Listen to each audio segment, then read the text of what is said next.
কিয়ামতের দিন নবী সাল্লাল্লাহু আলাইহি ওয়াসাল্লামের কাছে কোরআনে আছে, ফাকাইফা ইদা জিনা মিন কুল্লি উম্মাতিন বিশাহিদ ওয়া জিনা বিকা আলা হাউলা'i শাহীদা।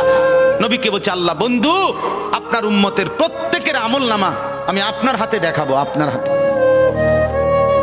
আপনার সামনে পেশ করব, আপনি দেখে কথা বলবেন আমার কাছে। সুপারিশ আপনি কইরেন, মানা নাই, কিন্তু আপনি দেখে করবেন।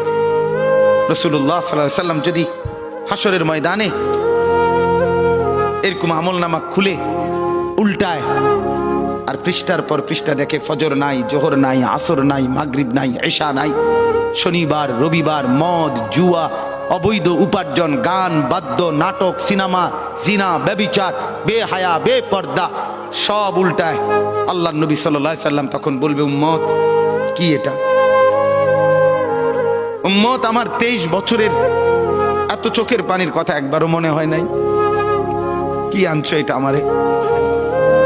উম্মত তুমি জানো না আমি যে তায়েফের পাথরের আঘাতে পুরা পিঠ চালনির মতো ঝাঁঝরা বানায় ফেলছে আমার? শোনো নাই তুমি? আমারে যে উহুদের ময়দানে দান দান শহীদ করে রক্তাক্ত করছে, তুমি শোনো নাই?